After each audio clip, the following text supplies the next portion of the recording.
Hello everybody, welcome back to my channel millionaires. बेटा आपके ये क्वेश्चंस जो आप कहते पार्ट 2 मैम करा दीजिए, तो मैंने इसीलिए आपके पार्ट 2 लेके आई हूँ ये क्वेश्चंस। तो आपके कुछ इसमें क्वेश्चंस 100 क्वेश्चंस हैं पूरे, तो मैंने 65 आपको फर्स्ट पार्ट में करा दी है। अगर आपने नहीं देखा तो वो उस पार्ट को ज़रूर देख लें आप। और सेकेंड पार्ट है ये इसका, ठीक है। तो ये पार्ट 2 है और ये बाकी क्वेश्चंस आप कर लीजिए इसमें। तो पहला क्वेश्चन आपका कह रहा है the total period of the cardiac cycle is. Total period पूछा था उन्होंने कार्डियक साइकिल का। एग्जैक्टली मुझे क्वेश्चन नहीं पता है, लेकिन वो पूछा गया था कि पीरियड आपको बताना है कि टोटल पीरियड क्या हुआ कार्डियक साइकिल का। तो वो 0.8 सेकेंड में टोटल पीरियड होता है हमारी कार्डियक साइकिल। 0.8 सेकेंड में आपकी एक कार्डियक साइकिल होती है, ठीक है, आपको याद रखना है। तो उसमें आपसे पूछ भी सकता है वो कि कार्डियक डायस्टोल टाइम कितना होता है, तो वो होता है 0.4 सेकेंड।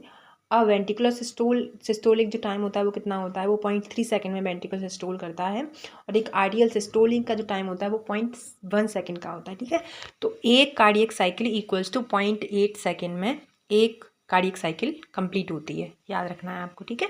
जैसे आगे देखिए next question, which part of the heart moves deoxygenated blood to lungs. इनमें से कौन सा पार्ट होता है लंग का, हार्ट का, जो लंग्स में डीऑक्सीडेंटेड ब्लड को भेजता है। तो वो होती है हमारी राइट वेंट्रिकुलर होता है।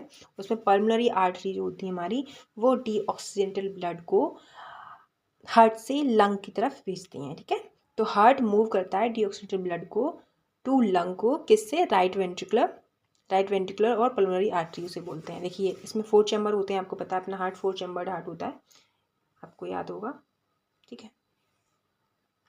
ये आपका क्या होता है, ये आपका है, एक मिनट, ये आपका क्या है बेटा, ये है आपका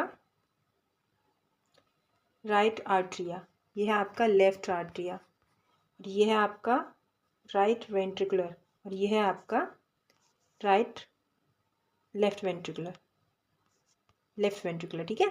यहाँ पे आपके ऐसे नोड होता है, यहाँ पे आपका ए बी नोड होता है, याद रखना है ये सारी चीज़ें। फिर आपका आते हैं यहाँ पे आपके 3 वो आते हैं जो वॉल्व होते हैं, ट्राइकस्पिड वॉल्व बोलते हैं जिन पे, और इसमें होते हैं आपके बाइकस्पिड वॉल्व। यहाँ पे 3 लाइन बनाई है मैंने, तो इसलिए ट्राइकस्पिड वॉल्व, यहाँ पे बाइकस्पिड वॉल्व। बाइकस्पिड वॉल्व को हम मिट्रल वॉल्व भी बोलते हैं, मिट्रल वॉल्व, ठीक है, मिट्रल वॉल्व भी बोलते हैं। तो आपको याद रखना है कि मिट्रल वॉल्व हमारे किस में पाया जाता है, तो मिट्रल वॉल्व आपका पाया जाता है लेफ्ट आर्ट्रिया और लेफ्ट वेंट्रिकल के बीच में। ट्राइकस्पिड वॉल्व आपका पाया जाता है राइट आर्ट्रिया और राइट वेंट्रिकल के बीच में, ठीक है, याद रखना है आपको। तो ये क्वेश्चन हो गया आपका। देखिए 68 देखिए, ग्रेवयार्ड ऑफ आरबीसी, सबको पता है कि ग्रेवयार्ड ऑफ आरबीसी आपकी स्प्लीन होती है।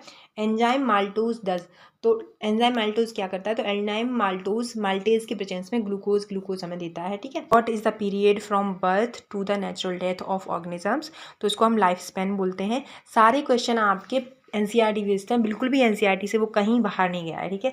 बस आपको ध्यान से पढ़ने की ज़रूरत है। तो वो एनसीईआरटी बेस्ड ही हैं सारे क्वेश्चन, ठीक है। ये क्वेश्चन मैंने पढ़ाया भी था आपको, चैप्टर पढ़ाए थे, तो उसमें से आया है ये क्वेश्चन। कोई भी क्वेश्चन एनसीईआरटी बाहर नहीं है। फिर देखिए movement of blood through heart to the body is called circulation. देखो हार्ट टू द बॉडी में जो ब्लड का मूवमेंट होता है उसको हम सर्कुलेशन बोलते हैं, ठीक है। होमोलोगस ऑर्गन आर, अगर एग्जाम्पल में उन्होंने दे रखा होगा flipper of whale and human arm, तो ये सही हो जाएगा। फिर other name for gynoecium pistol का अदर नेम, गायनोसियम का अदर नेम पिस्टल बोलते हैं। और आपने सुना होगा, इससे मैंने भी सुना होगा, जो मेल जिसको हम एंड्रोशियम बोलते हैं, एंड्रोशियम मतलब मेल पार्ट होता है फ्लावर में। तो which of the following insulator. फिर which vitamin is involve in the fat protein carbohydrate metabolism, तो उसको विटामिन B1 बोलते हैं। फिर other name of human evolution क्या है, आपको पेलियोंथ्रोलॉजी बोलते हैं। फिर which gas is responsible for green house effect, CO2 है। आपकी बैक्टीरियल डिजीज कौन सी होती है, मैंने आपको बता दिया है already, TB, cholera, tetanus, diphtheria, ठीक है। 79 देखिए, which hormone is also known as emergency hormone, तो वो एड्रेनलिन होता है, इमरजेंसी हार्मोन आपका। फिर आपसे पूछ रहे हैं sickle cell anaemia is cause by a change in a single pair of DNA, तो ये सिकल सेल एनीमिया होता है वो कॉज होता है, हमारा चेंज होता है एक सिंगल बेस पेयर में DNA के, जो गैंग से गुग बना देता है, ठीक है। यहाँ पे आपको ग्लूटामिक होता है, यहाँ पे वेलिन बन जाता है, वेलिन, ठीक है। फिर देखिए ये चेंज हो जाता है, गैंग से गुग बन जाता है वो, तो ये चेंजमेंट होता है हमारा किस में, सिकल सेल एनीमिया में। फिर देखिए विच of the following structure not found in prokaryote, found होगा, फाउंड इन प्रोकैरियोट्स, तो न्यूक्लियर एनवेलप नहीं पाया जाता है प्रोकैरियोट्स में, जो बैक्टीरिया होते हैं इसलिए। फिर जो सैक्रोमाइसिस सेरेसी है use primarily for baking industry के लिए यूज़ की जाती है, बेवरेज में भी यूज़ की जाती है, इसमें अल्कोहल इथेनॉल वगैरह बनते हैं। Which only help in synthesis of cholesterol steroid, तो विच ऑर्गन यहाँ पे विच ऑर्गन या ऑर्गनली बोलेगा आपसे, तो वो सिंपल आपका स्मूथ एंडोप्लाज्मिक रेटिकुलम हो जाएगा, ये ER का पार्ट है, ठीक है। एंडोप्लाज्मिक रेटिकुलम दो टाइप के होते हैं आपकी, RER और SER। RER होता है आपका राइबोसोमल एंडोप्लाज्मिक रेटिकुलम, तो उसमें आपकी प्रोटीन सिंथेसिस होती है, और स्मूथ एंडोप्लाज्मिक रेटिकुलम आपका क्या होता है, उसमें आपकी स्टेरॉइड और कोलेस्ट्रॉल लिपिड बनते हैं। फिर विच of the following vitamin help in blood clotting, तो ये विटामिन के हेल्प करता है, तो ये विटामिन के होता है आपका। फैट सॉल्युबल विटामिन कौन सी होती हैं आपकी, फैट सॉल्युबल विटामिन आपकी 4 होती हैं, vitamin A, D, E, K, ठीक है, ये होते हैं। फिर देखिए which fruit is produce by parthenocarpy, तो बनाना आपका सही ऑप्शन हो जाएगा, उसमें बनाना ही देते हैं, तो पार्थेनोकार्पी से बनाना आपका प्रोड्यूस होता है। और अगर बनाना की जगह पर कुछ देते ग्रेप वगैरह तो लगा सकते हो। Which atmospheric factor act as an anti transparent, CO2 is a anti transparent gas, और उसकी जगह पे O2 भी होता है, ठीक है। नेक्स्ट क्वेश्चन देखिए, मेजरिंग BOD, यहाँ पे BOD है बेटा, ठीक है। Measuring BOD is primarily use for estimating the amount of oxygen matter sewage water, ये आपका आंसर था उसमें। फिर 89 देखिए, कह रहे हैं विच of the following disease is cause by protein deficiency, इनमें से कौन सी डिजीज प्रोटीन की डेफिशिएंसी से होती है, तो क्वाइस्टरकोर ऐसी डिजीज है जो सिर्फ और सिर्फ प्रोटीन की डेफिशिएंसी से होती है, और ये more than 1 year in age में जो चाइल्ड होता है, चाइल्ड मोर देन 1 ईयर में होता है, जैसे 1 ईयर से ज़्यादा के बच्चे होते हैं उनमें होती है ये प्रोटीन डेफिशिएंसी। एक और होती है मेरेस्मस, अगर मेरेस्मस आपसे पूछे तो वो PCM से मैंने याद कर रखा है, ट्रिक बनाया PCM, मतलब M मीन्स होगा आपका मेरेस्मस, और PC से मीन्स होगा प्रोटीन और कैलोरी दोनों ही, ठीक है। तो P से क्या है आपका प्रोटीन हो जाएगा, प्रोटीन, C से क्या हो जाएगा कैलोरी, और M से क्या हो जाएगा मेरेस्मस, ठीक है। ये डिजीज़ हो जाएगी आपकी, ये कॉज होती है child less than 1 year in age में, जो बच्चे होते हैं 1 साल से छोटे बच्चे होते हैं उनमें ये कॉज होता है मेरेस्मस आपका, ठीक है। दोनों ही NCERT की डिजीज़ हैं, याद रखना आप। फिर देखिए नेक्स्ट 90 आपसे कह रहे हैं 90 कि केमिकली सिल्क प्रोटीन होता है, केमिकली सेरिन नाम का प्रोटीन पाया जाता है। फिर देखिए 91 what part of sperm hold in the haploid chromatin, तो आपका ये हो जाएगा हेड। वायरसेस हैव DNA और RNA दोनों ही इंक्लूड करते हैं ना प्रोटीन कोड, तो ये क्वेश्चन बहुत ही इंपॉर्टेंट है, और आप ज़रूर इसको क्या करें, याद रखें। और मैंने ये क्वेश्चन पहले भी करा दिया, बायोलॉजिकल क्लासिफिकेशन में भी आपको चैप्टर वाइज क्वेश्चन कराए थे, तो उसमें भी ये क्वेश्चन है। तो बायोलॉजिकल क्लासिफिकेशन आपने नहीं देखा वो भी देख लें, क्योंकि आप उसमें ऐसे क्वेश्चन आपसे पूछे जा सकते हैं।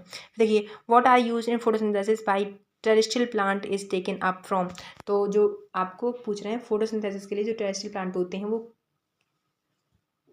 किससे न्यूट्रिएंट लेते हैं, तो वो क्या है आपका सॉइल से लेते हैं। फिर under favourable condition amoeba reproduce asexually by asexually, ठीक है, एसेक्चुअली बाई बाइनरी फिजन, और अंडर अनफेवरेबल कंडीशन में मल्टीपल फिजन करता है अमीबा। 95 देखिए, in a forest ecosystem bacteria and fungi है जनरली, तो फॉरेस्ट इकोसिस्टम में जो बैक्टीरिया और फंजाई होते हैं वो डिकम्पोजर का काम कर रहे होते हैं। डिकम्पोजर का डिकम्पोजर का मतलब होता है यहाँ पे फीड होगा बेटा, feed on dead and decaying organic matter and convert complex organic molecule को, किसको, ऑर्गेनिक मॉलिक्यूल को इनटू सिंपल वंस में कन्वर्ट कर देते हैं। फिर देखिए 96 बोल रहे हैं कि CO2 is primarily called a greenhouse gas, ठीक है। ग्रीन हाउस गैस क्यों कहा जाता है, क्योंकि ये ट्रैप करती है हीट को फ्रॉम द एटमॉस्फेयर से। फिर 97 IAA anywhere the growth of, तो वो ये किसकी ग्रोथ करता है, सूट और स्टेम की ग्रोथ करता है। फिर आपका 98 है who is the Darwin of 20th century, Ernest Mayr is the Darwin of 20th century. Growth by cell division occurs dash in plants and dash in animals, तो जो प्लांट में होती है ग्रोथ बाय सेल डिवीजन वो continuously होती है, कुछ sales में होती है कुछ सेल्स में नहीं होती है। बाकी आपकी जो एनिमल में होती है वो only occurs up to a certain age तक ये अकर करती है।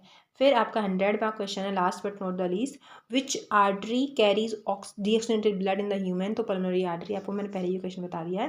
Thank you so much for take care. आपको कैसा लगा लेक्चर ये बताना, और बाकी मैं आपके अब नेक्स्ट क्वेश्चन कराने वाली हूँ कि जैसे कि उसमें आपके मैं बायो की अलग कराने वाली हूँ जिसमें मिक्स क्वेश्चन हो साइंस सिलेबस के 40 क्वेश्चंस, और केमिस्ट्री के अलग और फिजिक्स के अलग, ठीक है।